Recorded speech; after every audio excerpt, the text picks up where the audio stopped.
This is Karlyn Borysenko, and you're listening to the Actively Unwoke podcast. Well, it's been a minute. The last time I recorded a podcast, I was still waiting for my book to be released, and it now has been released. It's been out in the world for a little over a week now, and the reviews are coming in. And I have to say, I'm really satisfied. And one of the reasons that I'm so satisfied with how people are receiving the book is because people are saying over and over and over again, this is not an intellectual book. This is about doing things in the real world. And I really wanted that to come through. Listen, I have a great deal of respect for people who have been fighting back against the woke far longer than I have, because they were doing it back when I may have had a vague sense that the woke menace existed, but I wasn't really actively paying as much attention to it as I have been for the last couple of years. So people like Jordan Peterson, people like Gad Saad, people like James Lindsay, people like Dave Rubin, people like the Ben Shapiro, people like all of these intellectual dark web characters, Brett Weinstein, Eric Weinstein, all of these IDW characters that have been pontificating about the woke menace for a really long time. I have a great deal of respect for the intellectual work that they've done. However, I also think that we need to acknowledge that talking about the woke is not going to defeat the woke, and that it is time to start taking action. And that's exactly why I wrote Actively Unwoke, the ultimate guide for fighting back against the woke insanity in your life. And it is a book that is about taking action.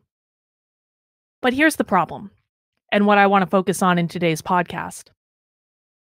Every single activist that I have seen and known in this movement, I have watched over the past 2 years, every single one of them descend into some form of madness.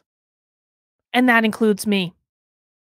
Yeah, I'm admitting in public on a podcast that in fighting back against the woke for the last 2 years, I have, in some respects, descended into a madness of sorts. And maybe I'm giving myself too much credit. Maybe I'm patting myself on the back. I actually think I've gotten off light compared to what I've seen happen to a lot of people who have been good friends of mine, people who are focused, dedicated professionals with so much to offer, just absolutely losing their minds, becoming angry, becoming delusional, becoming unhinged.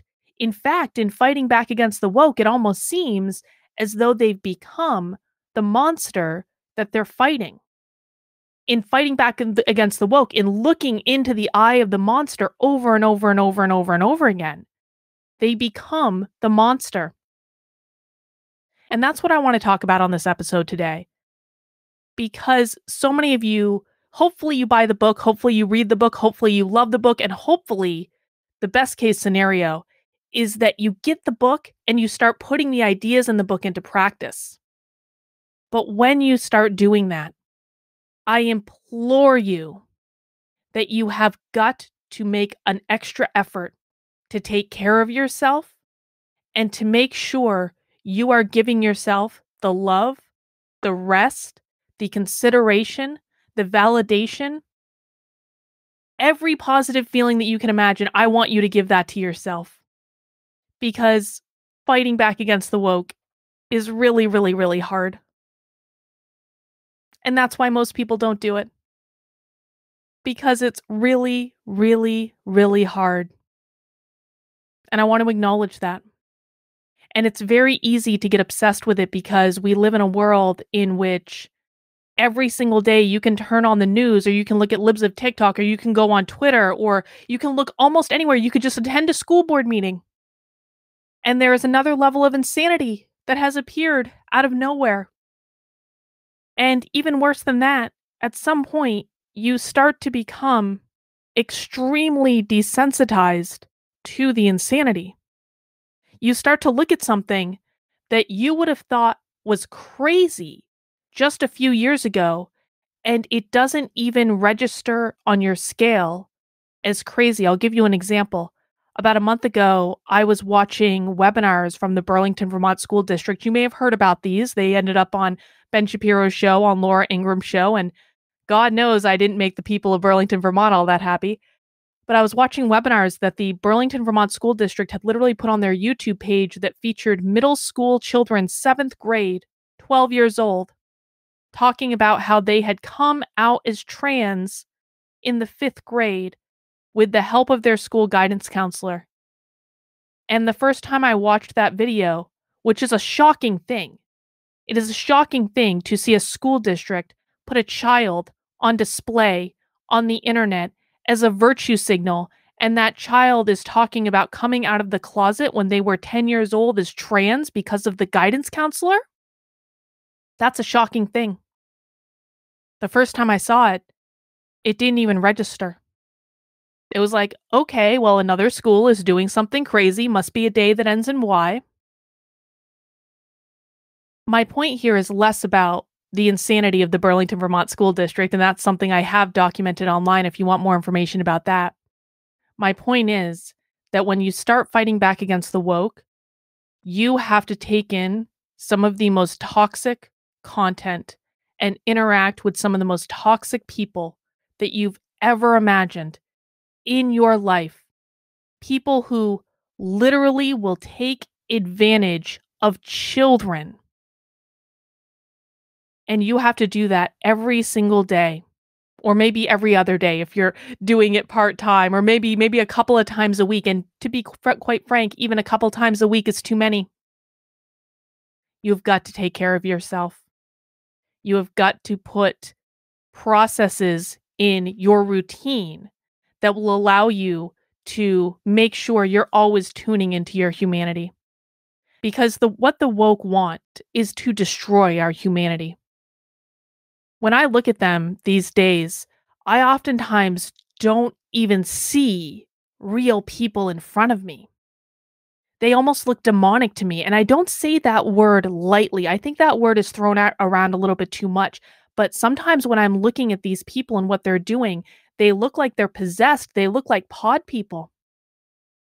I remember back when I first started waking up and red pilling, and all of my friends around me were going crazy, and they were all just saying the same lines over and over and over again. And these were people that I had known for years, and they'd always been normal. And all of a sudden, they're all saying the same thing, just like Invasion of the Body Snatchers had come to town and taken my friends away and replaced them with some alien being that looked like them but wasn't them.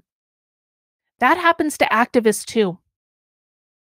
Because when you fight the monster long enough, it's very possible that you might become the monster that you're fighting. Listen, I had to immerse myself in woke culture for 2 years, 2 straight years, every single day, in order to be able to attain the knowledge to write actively unwoke and to be able to give everyone a resource to help understand what this is and how to fight back against it. I had to give up a lot. And I think that I've only started realizing exactly how much I had to give up. And every time I look around and I see activists just falling by the wayside, absolutely losing it, going on unhinged rants in school board meetings or on Twitter and attacking each other, fighting each other because they're so used to fighting the woke, they don't know how to turn off the fight and they just keep fighting all the time. They start to perceive that the entire world is against them. You need to know that the entire world is not against you. Most people will agree with you.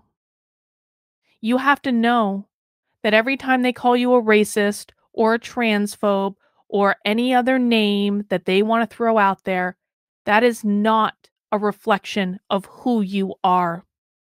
It is simply a projection of their own lack of mental health. So I do actually have a chapter in the book. It's actually chapter 10. It's called Self-Care for the Unwoke. And I just want to give you a couple of tips that I write about in the book, and obviously you can find more extensive information in there.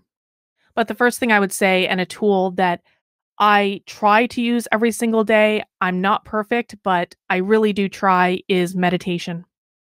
Now, if you've never meditated before, congratulations. Welcome to the club. Many people haven't. I started meditating seriously probably 5 or 6 years ago, and I didn't understand it at first either.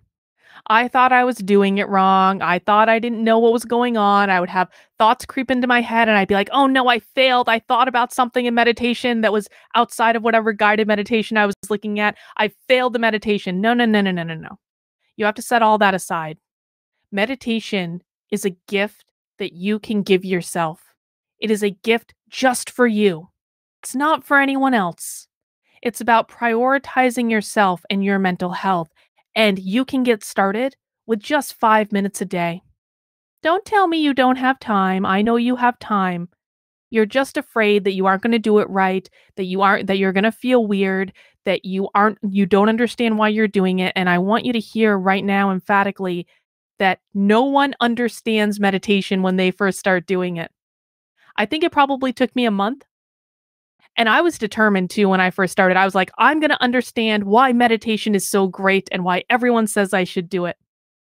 And I gave myself a challenge of meditating every single day for a full month.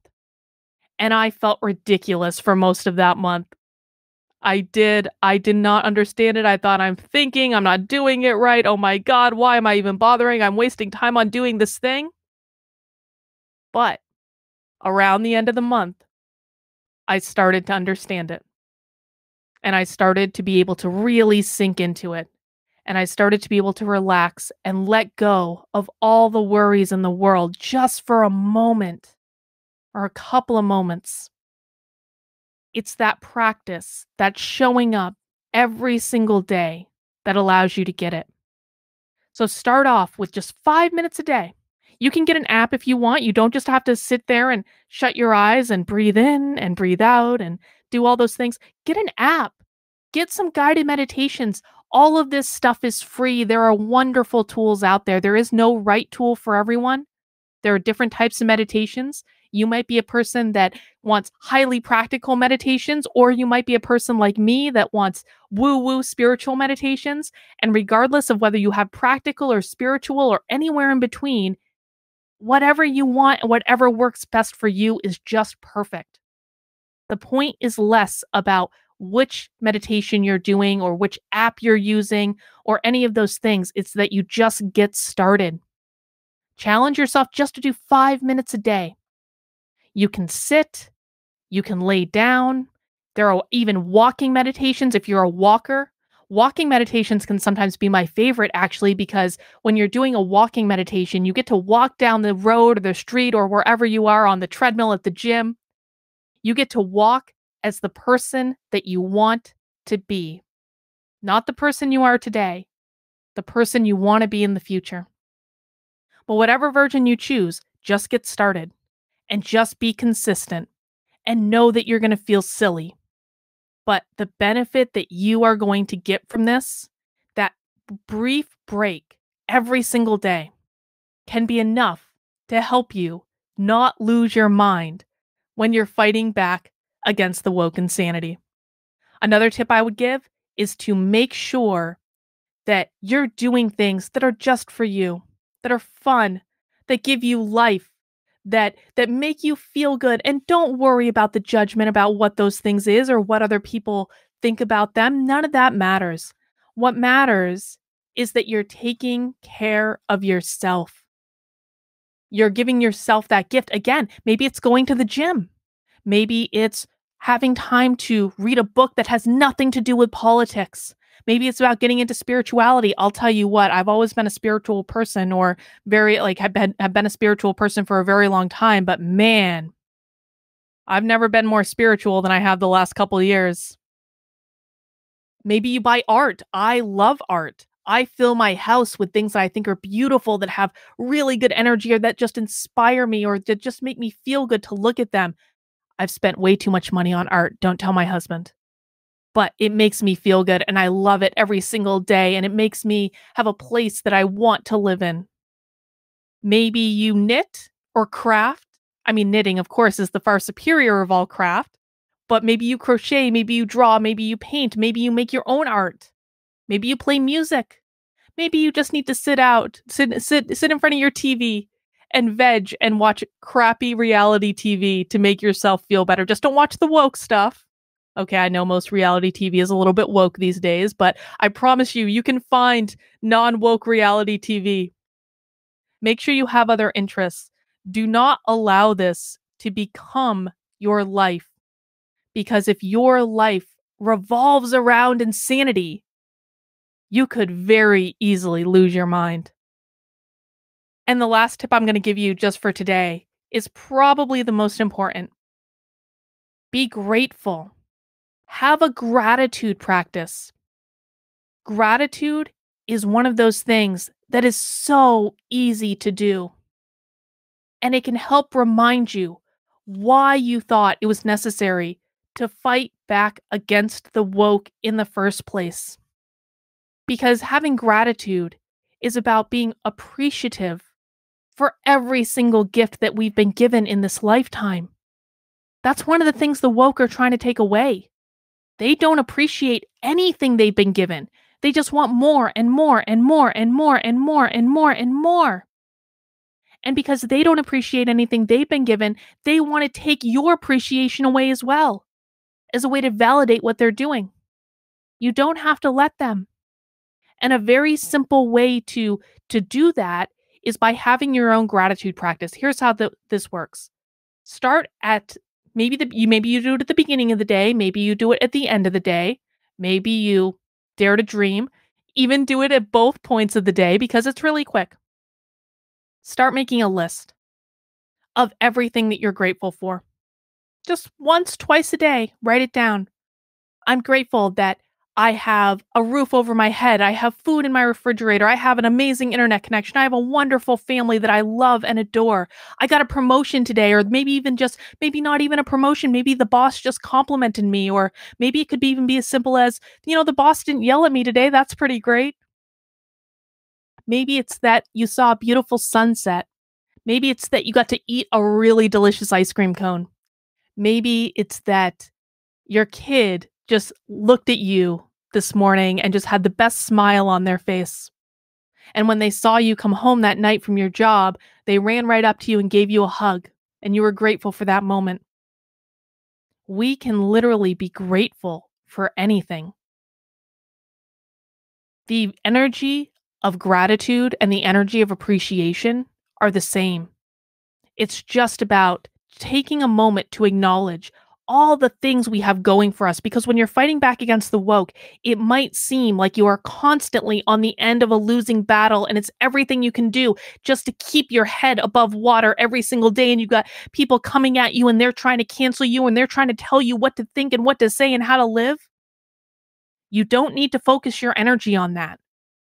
That can exist without you giving time and energy and acknowledgement to it. And it's really helpful when we're focusing on the things that we want more of rather than on the things that we want less of. Where you put your attention will grow. If you are constantly focusing on the negative, you will get more negative. If you instead shift your energy to the positive, then you will get more positive. So those are 3 quick tips for attempting to not lose your mind while you're fighting back against the woke. I do have more in the book. But really, I wanted this episode just to be an acknowledgement that it's not an easy thing to step up into this role. And there is a danger to it.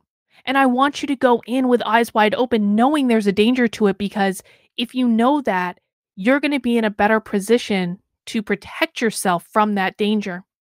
I don't want to see anyone lose their minds in the course of this fight. Some of you will, because you're not going to listen you're going to say, oh, Karlyn told me to meditate. I will never meditate. It is stupid. Okay. But you know what? If you start to get into this fight and you start finding yourself going a little crazy or getting really, really angry and not knowing why, or blowing up at your significant other with no good reason, you can always come back and make a different choice. And I just want you to know that the option is available to you. If you start to lose it in the course of this fight, you're not alone. It doesn't mean you're bad. It doesn't mean you're wrong. It doesn't mean you failed. It doesn't mean you're doing anything wrong. It actually probably means you're doing what's required. But you don't want to allow yourself to give into it. We need people in this fight for the long haul. This is a marathon, not a sprint. If you use up all your energy in the first 5K, you aren't going to be able to finish the full 26 miles. Taking care of yourself is just as important as showing up, as speaking up, as not bending the knee, as not giving in, as giving them all a taste of their own medicine.